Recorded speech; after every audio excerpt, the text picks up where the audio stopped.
Et salut à tous, bienvenue sur la chaîne des jeunes artisans dans ce nouvel épisode sur la rénovation des 150 mètres carrés. Alors, dans cet épisode, je vais vous montrer quoi? Donc dans le précédent, on a vu les peintures, c'est ça? Quand j'avais commencé à peindre à l'airless. Donc là, je vous reprends pour une deadline plus ou moins 2 semaines plus tard, tu vois. C'est-à-dire que j'ai avancé entre-temps, j'ai pas fait que peindre. Comme ça, bon, c'est intéressant à la caméra, tu vois. Donc, on commence par quoi? La peinture, voilà. Tu vois, ça c'est la cuisine. Donc, j'ai peint une partie avec mon Wagner SF23+, une partie avec le A80. J'essaye la trémie, j'essaye tout parce que celui-là on me le prête, celui-là c'est ma machine. Je l'ai acheté sur le site de Airless Discounter, mais c'est une excellente machine vraiment. Et le Magnum va très très bien aussi. Bon, ça coûte. Le Magnum, on peut le trouver en GSB. Il coûte 3 fois moins cher, mais franchement, il fait le travail nickel. Nickel, il y a de la puissance, pas de perte de débit. Donc, cette machine pour moi, rapport qualité-prix, franchement, très très bonne note. Donc la peinture, je ne vais pas forcément plus m'attarder que ça parce que tout est blanc. Donc c'est pas intéressant. Les radiateurs sont noirs, tu vois, j'ai peint les radiateurs en noir avec une peinture synthétique. Là, tu vois la niche, il y en a là, je te montrerai plus loin. Par contre, c'est de la peinture brute. J'ai pas fait les réchampis, j'ai pas fait les angles, tu vois. J'ai vraiment peint la niche de manière brute. Et tu sais, après, quand j'aurai le temps, au pinceau, je ferai toutes les découpes parfaites. J'ai acheté tous les dressings, la cuisine, l'énorme plan de travail que tu vois là. Regarde, 4,20 m en 4 cm, massif, du EVA. Tu vois là, jusque là, c'est un seul morceau, tu vois. Donc franchement, on l'a fait rentrer par un lift avec 3 potes à moi. Donc ça, ce sera le plan de travail qui va aller à la cuisine là-bas. Ensuite, j'ai du plan de travail là parce que je vais faire des meubles sur mesure. Enfin, tout et n'importe quoi. Entre-temps, j'ai acheté les luminaires. Tu vois, j'essaie de faire un thème blanc et noir avec ça. Tu vois les poignées de porte qui sont là. Donc un thème, tu vois. Voilà, l'organisation de chantier, comme tu vois, j'essaie de stacker un max sur le milieu parce que bon, comme je peins les murs, les plafonds, ça partira aujourd'hui, tu vois, ça c'est des cartons, des cartons. On recycle un max possible, le frigo, le congèle, puis tout ça c'est les électros, la cuisine, etc., tu vois. Ensuite ça, si tu me suis sur Instagram, tu as bien vu qu'avec ça, j'ai rempli l'installation de chauffage avec 11 bidons de Fernox anti-fuite. Là, suis-moi sur Instagram si tu ne veux pas louper ce genre d'informations. Sorry, je te reprends. Je ne sais plus où j'en étais, mais bref, je continue. Aujourd'hui, je suis en train de reconstituer les portes. Enfin, je les ai déjà reconstituées. Elles sont toutes placées, mais ça, je te ferai voir plus loin dans l'appartement. Figure-toi que je suis en train de retaper les mécanismes. Regarde ça. Tu vois, c'est des anciens mécanismes de porte. Encore une fois, c'est une publication que j'ai mis sur Insta. Blablabla, petite pub. Va t'abonner. Enfin, va me suivre. En fait, figure-toi que ce genre de mécanismes, ils sont d'excellente facture. C'est des trucs qui datent d'il y a 10-15 ans, peut-être même plus. Tu vois? Alors évidemment, moi je vais après tout poncer, toute la peinture, etc. Mais je les ai ouverts en notant bien d'où ça vient, tu vois, dressing, salle de bain, WC, bureau. Et je les ai tous dégraissés, lubrifiés avec le WD-40 et ensuite une finition au PTFE, tu vois. Parce que ce genre de mécanisme, je suis désolé, mais une fois que tu fais une belle reconstitution, ça dure des dizaines d'années. Hein. C'est quelque chose qui... Enfin, regarde-moi comment ça glisse bien, tu vois. C'est vraiment un truc de malade, tu vois. Et pour avoir des mécanismes de cette qualité, tu dois débourser. Tu vas vraiment nettoyer au pinceau et tout. Enfin, truc de malade, quoi. Vraiment, j'aime bien ce genre de mécanisme. Et tu dois débourser genre 60-70 € le mécanisme de porte, tu vois. Donc, si moi je sais faire une petite reconstitution, ça me prend peut-être 1 heure à tout poncer parce que je prends la Dremel, j'enlève tout, tu vois. Et on est parti pour quelques dizaines d'années. Hein. Donc voilà. Entre temps, bah, j'ai installé une magnifique porte. Allez, je te la montre, tu vois. Voilà. Tu vois. Hop. Aimanté. Clac. Et la classe, hein, regarde. Hop. Parfait. Les radiateurs, bah, comme tu vois, les radiateurs sont peints en noir avec un petit carré de finition derrière parce qu'on n'a pas su plafonner derrière. Donc comme ça, c'est propre, tu vois. Et puis, bah, tu vois les découpes. Hein. Les découpes, tout ça, c'est à l'airless en fait. C'est la protection qui fait les découpes, tu vois. Regarde, hop, hop. Partout, le WC, tu vois, regarde. Tu vois. Nickel, nickel. Donc, j'ai peint les portes, les chambranles, les portes, les cadres. Et donc, tu vois, c'est là que je vais remettre le mécanisme et peut-être retoucher, réparer. J'ai également installé les dressings. Donc après, tu vois, il y a plein de finitions à faire, hein, parce que dès qu'il y a quelque chose qui ne me plaît pas, je reponce, je répare une fissure par là, j'en ai vu une là, je l'ai réparée, enfin bref. J'ai installé le dressing, tu vois. Énorme dressing de 2,40 m. Ça, c'est pour le hall d'entrée, tu vois, comme ça, on a une barre, les vestes, etc. Ensuite, dans cette pièce-là, bah, figure-toi qu'à part peindre, j'ai pas fait grand-chose, parce que ça, je compte un peu filmer la peinture à l'airless sur la terrasse avec le Magnum, tu vois, le A80. Ici, et puis ici, bah, je vais devoir remettre un parquet. Ça, c'est tu vois, les sous-couches de parquet que j'utilise en 4 mm. Mais entre-temps, toutes les portes ont été replacées, découpées, peintes, enfin, tu vois, toujours sans faire la finition, tu vois. C'est-à-dire que là, j'ai pulvérisé de la peinture en touchant le mur, et ensuite, je vais repeindre le mur au rouleau proprement autour, tu vois. Et puis tous les petits joints de silicone, enfin regarde par exemple j'ai installé la porte, mais tu vois qu'il y a un joint à faire ici, tu vois. Donc tous les joints, toutes les finitions, c'est pas encore fait.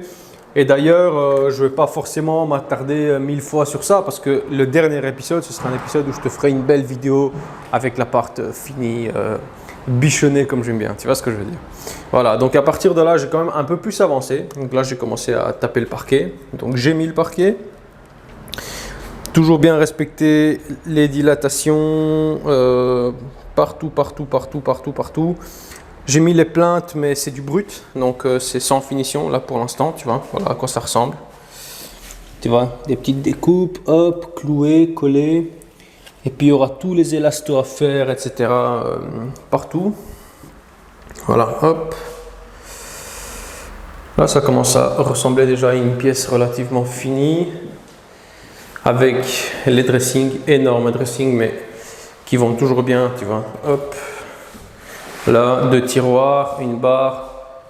Et ici, des 2 côtés, tu vois. Donc ça, c'est bueno.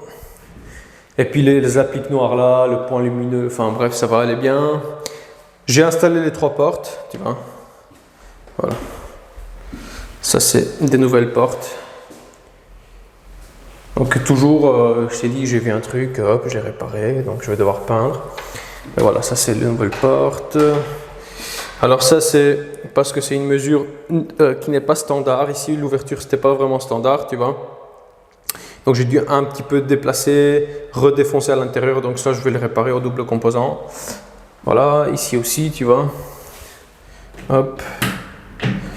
Là, j'ai fait la petite cloison, enfin le gibroc hydro, enduisage, ponçage, donc à mon avis dépoussiéré et je vais pouvoir peindre. Ici, ce sera la buanderie. Toujours là aussi, hein, nouvelle porte, tu vois, peinte. Soufflé à l'airless, hein, c'est. Tu vois. Nickel, franchement, ça va bien. Moi, je gagne un temps fou depuis que je me suis mis à l'airless. C'est un truc de malade, tu vois. Voilà. Ensuite, cette chambre, c'est un peu la chambre Hilti, tu vois. C'est là que je garde gentiment tous mes outils sur une protection, tu vois. Là, je garde tous mes petits bébés, mes petits, tu vois. Ils sont là. Donc voilà. Pareil, un radiateur, tu vois, la niche en noir. Ça rend bien, quoi, avec la plainte qui continue. Non, franchement, c'est bien. C'est bien, ça fait une petite touche vintage, tu vois. Ensuite, ce mur en MDF qui a été peint. Le dressing, je ne te l'ouvre pas, c'est pareil. Pareil ici, nouvelle porte, tu vois. Ensuite ici, c'est une porte que j'ai transformée, modifiée. Donc si tu vois dans les épisodes précédents, ici on avait une porte avec une vitre en plein milieu. Puis j'ai carrément transformé, quoi. J'ai rajouté du bois par-dessus, chanfreiné, avec une plainte, etc. Donc tu vois, quand tu l'ouvres, regarde-moi comment c'est sexy, tu vois. Voilà. Et en plus, ça te fait un vrai volume à la porte, tu vois. C'est vraiment une porte lourde. Donc tu vois, c'est vraiment, vraiment bien. Et puis là, on aura un espace rangement, mais tu vois, c'est pas encore fini du tout. J'ai juste fait le parquet, les plaintes. Et je dois encore faire plein de joints, des retouches de peinture, etc. La salle de bain, bien figure-toi que si tu me suis sur Instagram, le jeune artisan-YouTube, tu as vu qu'ici j'ai injecté sur ce mur-là 11 litres de produits anti-fuite. Et donc j'ai pas su réaliser cette cloison avant d'avoir injecté ça. Et donc j'ai injecté, la fuite a été réparée et j'ai pu faire ma cloison, tu vois, évidemment en placo hydro, on va pas commencer à chipoter. J'ai fait ma sortie pour le radiateur au centre et je vais placer le sèche-serviette après l'enduisage parce que là j'ai fait un truc hyper brut. J'ai juste mis ma cornière, tu vois, de manière hyper brute et je vais devoir faire un petit ponçage et après une finition en deuxième couche. J'ai commencé à installer les meubles, tu vois. J'ai commencé à installer le meuble partout nickel, quoi, tu vois. Donc là je vais devoir juste mettre le robinet Shell, faire la décharge, bref. Meuble à miroir, franchement, enfin, ça a agrandi la pièce, un truc de malade, tu vois. T'as l'impression d'avoir un vortex, tu vois. Voilà, hop. Puis toilette, les peintures à la salle de bain, comme tu vois, les découpes, nickel, tu vois. Ça, bon, il y a un petit coin qui m'a échappé à la protection, donc ça m'a peint le carrelage. Donc ça, je vais devoir nettoyer, mais tu vois. Donc les finitions nickel, quoi. Nickel, de chez nickel, j'adore, tu vois. Donc voilà. Puis globalement, tu vois, je vais pas, voilà, c'est ce que j'ai fait entre temps. Donc on est 2 semaines plus tard et je rappelle que je travaille seul. Donc je travaille totalement et complètement seul. Mais ça va, je trouve que ça a bien avancé. Enfin, quand je dis 2 semaines, c'est 10 jours ouvrables, parce que en soi, c'est pas 2 semaines, c'est 3 semaines. Mais entre temps, moi j'ai eu ma journée, j'ai fait ma journée chez Hilti pour le lancement du Neuron. Logiquement, avant de sortir cette vidéo, je l'aurais déjà sorti, la vidéo du Neuron, donc je t'invite à aller la voir, je te mettrai un lien quelque part ici.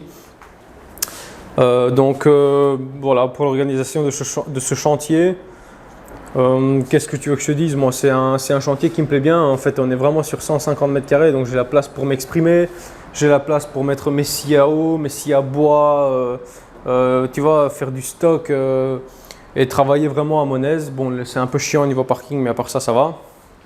Et tu vois, c'est un appart qui est lumineux et toujours, tu sais que j'ai rénové la banque et les 2 appartements à côté de l'ULB. Là, on est à côté de l'ULB aussi, mais sur une autre rue en fait. C'est un quartier qui marche bien, tu vois. Donc voilà, à part ça, je pense que tout est dit. Si tu as des questions, etc., n'hésite pas à me mettre ça en commentaire. Je t'ai dit, ce genre de vidéo, c'est pas, on ne voit pas trop le pendant, mais si on voit le pendant travaillant seul sur un 150 mètres carrés, ça me mettrait fortement dans la merde parce que il y a sûrement d'autres vidéastes youtubeurs, j'aime pas trop ce terme, qui font des vidéos qui le disent que quand tu filmes, ça prend 3 fois plus de temps. Eh bien, c'est pas des conneries. Quand tu filmes, ça prend 3 fois plus de temps. C'est-à-dire que moi, j'ai envie de faire une playlist ici quand je vais monter la cuisine Ikea. Donc, genre une playlist ou bien quelques épisodes, genre 8-9 épisodes ou j'en sais rien. Comment installer une cuisine Ikea, voilà, par un professionnel, parce qu'on entend tout et n'importe quoi de Ikea. Je suis pas sponsor, il y a certains trucs où je suis complètement fan, il y a certains trucs où je suis complètement dégoûté de la qualité, mais globalement j'aime bien. La preuve, j'achète tous mes packs, les dressings, les cuisines, honnêtement pour des dizaines et des dizaines de milliers d'euros d'achat chez Ikea annuellement. Donc voilà, je suis comme un client assez fidèle parce qu'il y a moyen, tu vois, par exemple, tu prends les caissons méthode, tu as un caisson qui est déjà tout prêt, quoi. Si toi tu as envie de jouer le menuisier, de te faire des faces en massif, tu peux. Tu prends des charnières Bloom, tu les adaptes et tu peux. Et le caisson, moi, tu te fais pas chier à faire des caissons, quoi, tu vois. J'ai même vu des vidéos, si je me trompe pas, sur Samuel Mamias, qui est le haut de gamme du youtubeur menuiserie français, tu vois, qui s'est acheté des caissons Ikea et qui a fait des faces par-dessus, pour te dire que si lui l'a fait, alors que c'est vraiment un dinosaure en ce qui concerne la menuiserie, eh bien, je peux dire que ça ne peut que être une bonne idée, tu vois ce que je veux dire. Voilà, donc merci d'avoir regardé. Je ne sais pas combien fera cette vidéo, une petite vingtaine de minutes.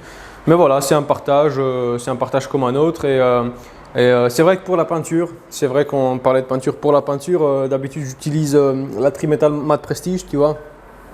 Là j'ai utilisé la Cipacryl Formule 12 de chez Cipac. Une peinture qui est mate aussi, lavable, intérieur-extérieur. Donc vraiment, je me suis dit, écoute, il n'y a que les cons qui ne changent pas d'avis. Donc je l'ai essayé et je l'aime bien. Elle coûte un peu moins cher, mais est-ce que si j'ai à faire par exemple un 35 mètres carrés, je pense que je continuerai à rester sur la Matte Prestige. Parce que, je sais pas, j'adore cette peinture. En plus, vraiment, c'est le haut de gamme de la peinture, tu vois. Par contre, la Formule 12 de chez Cipacryl, que tu vois en fait ici, tu vois, parce que je te la montre, mais je te la montre pas en fait, tu vois, c'est celle-là. Voilà. Eh bien, ici j'ai mis 11 bidons. Non, j'ai acheté une fois 6 bidons, une fois. Non, j'ai acheté 17 bidons. Donc 17 bidons à 70 € le bidon, hors TVA. Voilà, on est à plus ou moins 1500 €, tu vois. Donc c'est un bon prix hein, pour la taille de l'appartement et sachant que moi de la peinture j'en bombarde. Hein. Alors pour l'airless, il y a des murs que je fais en une couche, mais il y a des murs qui sont en lumière rasante, j'ai quand même mis 2 couches, tu vois. Voilà, même si l'airless c'est génial, mais j'ai quand même mis 2 couches parce que je voulais vraiment avoir de la peinture qu'on pouvait couper au couteau sans arriver au plâtre, tu vois ce que je veux dire. Voilà. Voilà, avec ça, en fait, tu sais tout, hein, je vais arrêter de parler parce que je papote. Et figure-toi que dans 50 minutes, Ilti vient dans le chantier pour discuter de business, tu vois ce que je veux dire. Voilà, donc franchement, merci à eux pour la confiance. Allez, j'ouvre une petite parenthèse. J'étais à la journée Neuron pour le lancement du Neuron, tu vois, des batteries, dernier cri, un truc de malade, tu vois. Et si j'ai sorti la vidéo, tu as vu. Si je ne l'ai pas sorti, je te dis déjà, franchement, ils m'ont bichonné, ils m'ont donné le micro, ils m'ont mis sur scène, ils m'ont laissé m'exprimer. Je veux dire, quelle marque met l'artisan au pinacle à ce point-là, tu vois. Donc rien que pour ça, ils méritent un respect parce qu'on entend souvent, oui, Ilti bashing sur toutes les chaînes YouTube. Je suis désolé les gars, quand vous êtes dans l'arrière du décor, je vais vous dire comme ça entre nous, hein, quand vous êtes dans l'arrière du décor, c'est-à-dire vidéaste et que vous faites des vidéos, en termes de marque d'outillage, ils ont une approche qui est quand même irréprochable. Irréprochable. C'est-à-dire que moi, on m'a approché en disant écoute, on aime bien ton contenu, ce que tu fais c'est top, je pense qu'il y a moyen qu'on travaille ensemble, si tu es d'accord, j'étais d'accord. Voilà, on peut te mettre des outils à disposition et tu as carte blanche pour dire ce que tu veux. On ne veut pas voir les vidéos avant, on veut les découvrir en même temps que tout le monde. Et c'est tout quoi, tu vois. Donc je ne vais pas commencer à parler prix, etc. parce que Ilti c'est un écosystème, tu vois. C'est un écosystème, c'est un peu comme Festool, tu vois. C'est-à-dire que j'ai plein d'outils Festool. Je ne suis pas en train de te parler que de Ilti, tu vois. Là, j'ai ma visseuse Festool, là j'ai plein de Festool sous la table, tu vois. Là j'ai plein de Festool sous la table aussi. Donc je ne suis pas brainwashé, tu vois. Non, mais par contre c'est un écosystème qui comprend plein de choses, tu vois. Donc quand tu achètes un outil Ilti, tu rentres dans un écosystème qui comprend plein de choses, c'est-à-dire le service après-vente, tous les logiciels, le tracking, c'est un truc de malade, tu vois. Donc c'est plutôt ça qu'il faut voir et pas le prix sur l'outil de manière isolée, tu vois. Voilà, ça c'était pour la petite parenthèse parce que mine de rien, c'est quand même c'est pas. En fait, moi je le considère comme un partenaire de la chaîne, quoi, parce qu'il m'appelle à des événements, il me file des outils, il y en a qui me prêtent, mais il y en a qui me donnent, tu vois. Et honnêtement, moi c'est le seul retour sur investissement que j'ai, hein, parce que au vu du nombre d'abonnés, que je vous adore tous autant que vous êtes, mais là on parle finance, vous n'êtes pas assez pour que je puisse me dire ah oui ok je passe 25 heures par semaine sur ma chaîne YouTube, si je fais à mon tarif d'artisan ça va, je gagne comme si je travaillais sur chantier. c'est pas du tout le cas, c'est même 10 fois moins, tu vois. Donc le seul vrai retour sur investissement que j'ai réellement, bah, c'est ça en fait, hein. C'est quand une marque me contacte, que je peux faire un placement de très très bonne qualité, parce que je ne ferai jamais des placements de merde, tu vois, contre un peu de rémunération ou contre un paiement en nature comme un outil ou une prestation, tu vois. Donc c'est le seul vrai retour sur investissement, parce que sans ça, je pense que je continuerai quand même, parce que je suis complètement passionné par ce que je fais. Mais on ne va pas se mentir que travailler et en plus avoir un retour sur ton travail, ça fait plaisir. Voilà, parenthèse fermée. Merci d'être resté jusqu'au bout de la vidéo. Moi, je vous dis à la prochaine. Prenez soin de vous et on se voit dans une prochaine vidéo. Salut!